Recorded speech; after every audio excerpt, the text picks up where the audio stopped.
దేశానికి అన్నం పెట్టే రైతుల సంక్షేమానికి కూటమి ప్రభుత్వం తోడ్పడిందని, ఏడాది కాలంలో రైతులు అప్పులు చేసుకుని వ్యవసాయం చేసే పరిస్థితులు నెలకొన్నాయని వైఎస్ఆర్సీపీ అనకాపల్లి జిల్లా అధ్యక్షుడు మాజీ మంత్రి గుడివాడ అమర్నాథ్, మాజీ డిప్యూటీ సీఎం గుడి ముత్యాల నాయుడు అన్నారు. కూటమి ప్రభుత్వంలో వ్యవసాయ రంగం పూర్తిగా నిర్వీర్యమైపోయిందని, ఏడాదిగా రైతులు అప్పుల ఊబిలో కూరుకుపోయారని ఆవేదన వ్యక్తం చేశారు. గత ఏడాది రైతులకు అన్నదాత సుఖీభావ పథకాన్ని అమలు చేయలేదని, ఈ ఏడాది కూడా కేవలం 5,000 మాత్రమే ఇచ్చి సరిపెట్టారని మండిపడ్డారు. మిగిలిన 15,000 ఎప్పుడిస్తారో చెప్పాలని డిమాండ్ చేశారు. అంతేకాకుండా జిల్లాలో సుమారు 24,000 మంది లబ్ధిదారుల్లో కోత విధించారన్నారు. వైఎస్ఆర్సీపీ అధ్యక్షుడు మాజీ సీఎం వైఎస్ జగన్మోహన్ రెడ్డి ఆదేశాల మేరకు రాష్ట్రంలో రైతులు ఎదుర్కొంటున్న ఎరువుల కొరత నివారించాలంటూ వివిధ నియోజకవర్గాల సమన్వయకర్తలతో కలిసి కలెక్టర్ కు వినతి పత్రం అందజేశారు.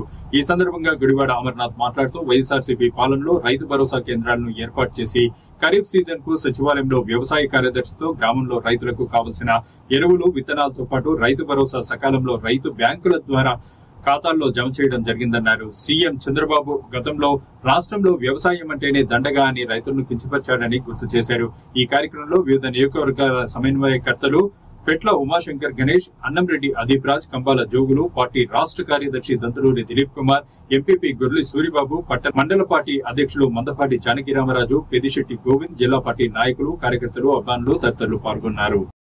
వైఎస్ఆర్ కాంగ్రెస్ పార్టీ అధ్యక్షులు జగన్మోహన్ రెడ్డి గారి ఆదేశాల మేరకు రాష్ట్రంలో ఉన్నటువంటి రైతు సమస్యలపైన, ముఖ్యంగా ఎరువుల కొరతపైన, యూరియా కొరతపైన, రాష్ట్రంలో ఉన్నటువంటి రైతాంగం పడుతున్నటువంటి ఇబ్బందులన్నింటినీ కూడా ప్రభుత్వం దృష్టికి, ప్రభుత్వం మీద ఒత్తిడి తీసుకొచ్చేటువంటి విధంగా రాష్ట్రంలో ఉన్నటువంటి 26 జిల్లాల్లో కూడా పార్టీ సీనియర్ నాయకత్వం అంతా కూడా ఆయా జిల్లా కలెక్టర్లను కలిసి పరిస్థితులన్నింటినీ కూడా ప్రభుత్వం దృష్టికి చేరేటువంటి విధంగా, వారి మీద ఒత్తిడి తీసుకొచ్చేటువంటి విధంగా ఒక రిప్రజెంటేషన్ని వైఎస్ఆర్ కాంగ్రెస్ పార్టీ ఇవ్వడం జరిగింది. ఈరోజు అనకాపల్లి జిల్లా కేంద్రంలో కూడా జిల్లా కలెక్టర్ గారిని పార్టీ పెద్దలందరూ కూడా కలిసి వారికి రిప్రజెంట్ చేసి, వాస్తవంగా రాష్ట్రంలో రైతులు పడుతున్నటువంటి ఇబ్బందులు, నేటికి కూటమి ప్రభుత్వం వచ్చి 15 మాసాలు పూర్తవుతున్నటువంటి సందర్భంలో రైతులకి వారు ఏదైతే ఎన్నికల ముందు ఇచ్చినటువంటి హామీ అన్నదాత సుఖీభవ 2024-25 సంవత్సరం పూర్తిగా ఎగ్గొట్టేసేటువంటి కార్యక్రమం చేశారు. 2025-26కు గాను కొంతమందికి మొన్న ఒక 5,000 రూపాయలు వేసినట్టుగా చూసాం. పిఎం కిసాన్ కింద ఒక 2,000 రూపాయలు, అది కూడా 50 లక్షల మంది రైతులు ఉంటే గతంలో మేము రైతు భరోసా కార్యక్రమాన్ని 50 లక్షల మందికి ఇస్తే ఇది 43 లక్షల మందికి అని చెప్పి లెక్కలు చూపించారు. 7 లక్షల మందికి ఎందుకు కోత విధించారు, వారికి కూడా వర్తింపజేయాలనేటువంటిది కూడా ఈ రిప్రజెంటేషన్లో పొందుపరచడం జరిగింది. మళ్ళీ బ్యాలెన్స్ 15,000 రూపాయలు కూటమి ప్రభుత్వం ఎన్నికల ముందు ఏదైతే ఈ రాష్ట్ర ప్రజలకి, రైతులకి, రైతాంగానికి హామీ ఇచ్చిందో, ఇచ్చినటువంటి హామీని ఎప్పుడు నిలబెట్టుకుంటారు? ముఖ్యంగా గతంలో జగన్మోహన్ రెడ్డి గారు ముఖ్యమంత్రిగా ఉన్నప్పుడు రాష్ట్రంలో ఉన్నటువంటి రైతాంగానికి రైతు భరోసా కేంద్రాలని అందుబాటులోకి తీసుకుని వచ్చి ఎరువులు కావాలన్నా, విత్తనాలు కావాలన్నా, ఏది కావాలన్నా పూర్వం ఏ రకంగా క్యూ లైన్లో నిలబడి కొట్లాటలు జరిగి, పెద్ద పెద్ద గొడవలు జరిగి ఆ విత్తనాల కోసం, వీటి కోసం ఏ రకంగా గొడవలు పడేవారో మనందరం కూడా చూసాం 2019 వరకు. రైతు భరోసా కేంద్రాలు వచ్చిన తర్వాత నేరుగా రైతు కాళ్ళ దగ్గరకే కావాల్సినటువంటి, వారికి కావాల్సినటువంటి ప్రతిదీ కూడా అందించేటువంటి కార్యక్రమాన్ని చేశాం. అక్కడ ఉన్నటువంటి అగ్రికల్చర్ ఆఫీసర్స్ కానీ, ప్రతి సచివాలయంలో అగ్రికల్చర్ ఆఫీసర్ ఉండేవారు. ఎప్పటికప్పుడు ఎవరికి, ఏ గ్రామంలో ఏ రైతుకి ఏది అవసరం ఉందో తెలుసుకొని మరీ వారికి అందుబాటులో తీసుకొచ్చేటువంటి కార్యక్రమం చేశాం. ఈ రైతు భరోసా కేంద్రం మీద దేశవ్యాప్తంగా కాదు, ప్రపంచవ్యాప్తంగా అనేక దేశాలు వచ్చి ఈ మోడల్ని చూసి ఇది కూడా మేము ఇంప్లిమెంట్ చేసుకుంటే మా దేశంలో ఉన్నటువంటి అగ్రికల్చర్ సిస్టమ్ ఉపయోగపడుతుంది అన్నటువంటి ఒక టార్చ్ బేరర్ లాగా జగన్మోహన్ రెడ్డి గారు ఈ కార్యక్రమాన్ని ప్రజలకి అందుబాటులో తీసుకుని వచ్చాం.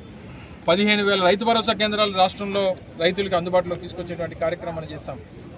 మరి ఇంత పెద్ద ఎత్తున ఈ కార్యక్రమాలు చేసి ఆ వ్యత్యాసం, దానికి ఇప్పుడున్నటువంటి ప్రభుత్వానికి మధ్య వ్యత్యాసం కూడా రైతులు చూస్తూ ఉన్నారు. చంద్రబాబు నాయుడు గారు మొదటి నుంచి చెప్తా ఉన్నారు, వ్యవసాయం అంటే దండగా అనేటువంటి ఒక స్లోగన్ చంద్రబాబు నాయుడు గారికి అది పేటెంట్. మొన్న కూడా నిన్నగాక మొన్న జరిగినటువంటి ఈ కార్యక్రమం, రైతులకు సంబంధించినటువంటి కార్యక్రమంలో కూడా చెప్పారు, నేను ముఖ్యమంత్రిగా ఉండగా రైతులకి భరోసా ఉండదు, రైతులకి అన్నదాత సుఖీభావం ఉండదు, ఇది నా ప్రామిస్ అని చెప్పి చంద్రబాబు నాయుడు గారు చెప్పారు. అంటే ఆయన మనసులో మాటని అది పొరపాటుని చెప్పారా, ఎలా చెప్పారా, మనసులో మాటని చెప్పాడు. రైతులకి ఈ రాష్ట్రంలో చోటు లేదు, రైతులకి ఈ రాష్ట్రంలో ఏ రకమైనటువంటి న్యాయం జరగదు, రైతులకి ఏ రకమైనటువంటి సౌకర్యాలు అందించమనేటువంటిది ముఖ్యమంత్రి చెప్తా ఉంటే, మరి రాష్ట్రంలో రైతాంగం మీద జిఎస్డిపి, ఈ రాష్ట్రంలో ఉన్నటువంటి జిఎస్డిపి 43-45% అగ్రికల్చర్ మీద ఆధారపడి ఉన్నటువంటి రాష్ట్రం ఆంధ్రప్రదేశ్ రాష్ట్రం. అటువంటి రాష్ట్రంలో రైతులకి న్యాయం జరగకపోతే మరి ఏ రకంగా ఈ రాష్ట్రంలో ఉన్నటువంటి రైతులు వారి జీవనాన్ని సాగిస్తారు? మనం ఆగస్టు మాసంలో ఉన్నాం, 4వ తారీఖు. మీరు అందరూ చెప్తున్నాడు 37-38 డిగ్రీలు ఉందని. ఎప్పుడైనా చూసామా? ఈ వాతావరణ మార్పుల్ని చూసామా? చంద్రబాబు నాయుడు గారు వస్తే ఇది మనకు తప్పదు. మనకి కరువు, చంద్రబాబు నాయుడు, కవల పిల్లలు అనేటువంటిది అందరికీ తెలుసు. ఇప్పుడే మా పెద్దలు మాజీ డిప్యూటీ సీఎం గారు ముత్యాలనాయుడు గారు చెప్తున్నారు, అసలు ఎండాకాలంలో గడ్డి ఎండిపోవడం చూసాం కానీ, గడ్లన్నీ కూడా ఎండిపోవడం చూసాం కానీ వాగులన్నీ. ఈరోజు వర్షాకాలంలో గడ్లన్నీ కూడా ఎండిపోయేటువంటి పరిస్థితి ఉంది. ఎక్కడ నీరు పారేటువంటి పరిస్థితి లేదు, చినుకు వర్షం పడినటువంటి పరిస్థితి లేదు. ఏదో ఒక 5 నిమిషాలు 10 నిమిషాలు ఇలా మబ్బేయడం, మళ్ళీ అలా వర్షం అనేటువంటిది ఈ వర్షాకాలంలో చూడలేదు మనం. మరి ఈ పరిస్థితుల్లో రైతులకి ఏ రకమైనటువంటి సౌకర్యాలను అందించాలి, ఏ రకంగా వాళ్ళని ఆదుకోవాలనేటువంటి ప్రయత్నం ప్రభుత్వం చేయకపోతే తప్పకుండా వైఎస్ఆర్ కాంగ్రెస్ పార్టీ ఇప్పుడు కాదు, గతంలో కూడా డిసెంబర్ మాసంలో ఈ రైతు భరోసా ఏదైతే అన్నదాత సుఖీభావ మీద కూడా ఒక పెద్ద ఎత్తున కార్యక్రమాన్ని, మా మొట్టమొదటి కార్యక్రమంగా ప్రతిపక్షంగా నేను నిర్వహించాం. పెద్ద ఎత్తున మరింతగా రైతుల పక్షాన వైఎస్ఆర్ కాంగ్రెస్ పార్టీ జగన్మోహన్ రెడ్డి గారి నేతృత్వంలో మరింతగా పోరాటం చేస్తాం. ఈరోజు కేవలం రిప్రజెంటేషన్ ప్రభుత్వం దృష్టికి, ప్రభుత్వం మీద ఒత్తిడి తీసుకురావాలన్నటువంటి ఉద్దేశంతో రిప్రజెంట్ చేశాం. రానున్నటువంటి కాలంలో మరింత పెద్ద ఎత్తున ఉద్యమ రూపంలో రైతుల పక్షాన వైఎస్ఆర్ కాంగ్రెస్ పార్టీ పోరాటం చేస్తుంది అని చెప్పి మరొకసారి ఈ సందర్భంగా మీ ద్వారా ప్రజలందరూ కూడా తెలియజేస్తాం. ఆదేశాల మేరకు యావత్ ఆంధ్రప్రదేశ్లో రైతులు పడుతున్నటువంటి ఇబ్బందులు ఏవైతే ఉన్నాయో వాటన్నిటికీ కూడా అన్ని జిల్లా కలెక్టర్ కార్యాలయాలకు వెళ్ళి రైతుల తరఫున ఒక వినతి పత్రాన్ని సమర్పించే కార్యక్రమాన్ని చెప్పిన మీదట ఈరోజు అనకాపల్లి జిల్లా కార్యాలయం కూడా కలెక్టర్ గారి దగ్గరికి రావడం జరిగింది. ముఖ్యంగా వైఎస్ఆర్ పార్టీ అంటే రైతుల పార్టీ. రైతులు అవసరాన్ని బట్టి ఎప్పుడు ఏం చేయాలనేటువంటిది వైఎస్ఆర్ పార్టీ ప్రభుత్వం చేసేది. ఈరోజు కూటమి ప్రభుత్వం వచ్చిన తర్వాత రైతులను మోసం చేసేటువంటి కార్యక్రమాలు, ఇప్పుడు వరి నాట్లు వేసేటువంటి సమయం, ఈ వరి నాట్లు వేసిన వెంటనే ఎరువులు అవసరం పడతాయి. ఇదంతా కూడా ప్రభుత్వం ముందుగానే ఒక ప్రణాళిక తయారు చేసుకోవాలి. ఏదైతే వ్యవసాయ అధికారులు ఉన్నారో ఆ వ్యవసాయ అధికారుల ద్వారా సర్వే చేపెట్టుకొని ఎన్ని ఎకరాల్లో వరి పంట, వరి నాట్లు వేస్తూ ఉన్నారు, దానికి ఎంతవరకు ఏ మోతాదులో ఎరువులు అవసరం పడతాయి, అందులో రకరకాల ఎరువులు ఉన్నాయి. ఆ ఎరువులు ముఖ్యంగా అత్యవసరంగా వివిధాలు వచ్చేదానికి యూరియా అవసరం పడుతుంది వ్యవసాయానికి, వరి నాట్లకి. ఈ యూరియా అనేటువంటిది ఈరోజు దొరికే పరిస్థితి లేదు. గతంలో గడిచినటువంటి 5 సంవత్సరాలు వైఎస్ఆర్ పార్టీ ప్రభుత్వం ఉన్నటువంటి 5 సంవత్సరాల్లో రైతు భరోసా కేంద్రాల ద్వారా రైతులకు కావాల్సినటువంటి ఏ విత్తనం కావాలి, వరిలో కూడా చాలా రకాల విత్తనాలు ఉన్నాయి, ఏ రైతుకి ఏ భూమికి ఎటువంటి విత్తనాలు అవసరం పడుతుందని చెప్పి ముందుగానే అధికారుల ద్వారా సమాచారాన్ని సేకరించి ఆ విత్తనాన్ని నేరుగా రైతుల ఇంటి ముందుకే ఇచ్చేటువంటి కార్యక్రమం ఆ రోజు వైఎస్ఆర్ పార్టీ ప్రభుత్వం చేపట్టింది. ఈ రోజు కూటమి ప్రభుత్వం వచ్చిన తర్వాత విత్తనాలు కూడా సక్రమంగా పంపిణీ చేసేటువంటి పరిస్థితులు లేదు. అలాగే వేసినటువంటి వరి నాట్లకి వ్యవసాయానికి గాను కావాల్సినటువంటి ఎరువులను కూడా అక్కడ ఉన్నటువంటి అగ్రికల్చరల్ అసిస్టెంట్ ద్వారా ఏ రైతుకి ఎంత ఏ మోతాదు ఎరువు పడుతుంది, ఏ రకం ఎరువు అవసరం పడుతుంది అనేటువంటిది లెక్కలు తీసుకొని వాటిని బుక్ చేసి నేరుగా రైతుకి పంపించేటువంటి కార్యక్రమం వైసీపీ ప్రభుత్వం ఆ రోజు చేపట్టింది. రైతులకి ఎక్కడా కూడా గడిచినటువంటి 5 సంవత్సరాల వైసీపీ పాలనలో రైతు ఎటువంటి ఇబ్బంది లేకుండా విత్తనం నాటిన దగ్గర నుంచి, విత్తనాల దగ్గర నుంచి, ఎరువుల దగ్గర నుంచి పండించినటువంటి పంటకు కూడా గిట్టుబాటు ధర కల్పిస్తూ ఆ పంటని సేకరించినటువంటి దానికి ఇన్ టైంలో పేమెంట్ చేసినటువంటిది ఆ రోజు వైసీపీ ప్రభుత్వం జగన్మోహన్ రెడ్డి గారి ప్రభుత్వంలో జరిగింది.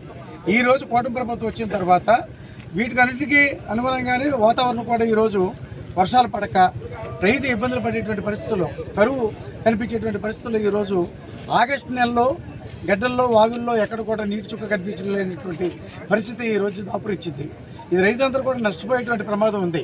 కాబట్టి రైతుని ఆదుకునేటువంటి ప్రభుత్వంగా కూటమి ప్రభుత్వం ఉండాలని, రైతులకు కావాల్సినటువంటి కార్యక్రమాలన్నీ కూడా ముందస్తు వ్యవసాయ అధికారులతో సమీక్షలు జరిపి ఏ ఎరువులు ఎప్పుడు అవసరం పడతాయని చెప్పి గతంలో వైసీపీ ప్రభుత్వంలో ఏ విధంగా అయితే ప్రజలకి రైతులకు అందించామో ఈ రోజు కూటమి ప్రభుత్వం కూడా మేము మంచి చేస్తామని చెప్పి అధికారంలోకి వచ్చారు. కాబట్టి రైతులకు ఎక్కడా అన్యాయం జరగకుండా మంచి చేసేదానికి మీరు చేయవలసిన కార్యక్రమాలన్నీ కూడా చేపట్టాలని చెప్పి ఈరోజు రాష్ట్ర రైతుల తరఫున, అలాగే అనకాపల్లి జిల్లా రైతుల తరఫున ఈరోజు జిల్లా కార్యాలయానికి వచ్చి రైతులకు కావాల్సినటువంటి అన్ని సౌకర్యాలు కల్పించాలని, ఇన్ టైంలో ఎరువులు కూడా సప్లై చేసే విధంగా రైతులను ఆదుకునే కార్యక్రమం చేయాలని చెప్పి అందరి తరఫున కూడా రిప్రజెంటేషన్ చేయడం జరిగింది. జిల్లా పార్టీ అధ్యక్షులు చెప్పినట్లుగా ఈ కార్యక్రమం ఇంతటితో ఆగదు. ఇప్పటికైనా మొద్దు నిద్ర నుంచి లేపాలనేటువంటిది మేము చేసిన కార్యక్రమం ప్రభుత్వం మీద మంచి జరుగుతుందనేటువంటి ఆశిద్దాం. కాలేని పరిస్థితుల్లో రైతుల తరఫున ఎటువంటి పోరాటం చేయడానికైనా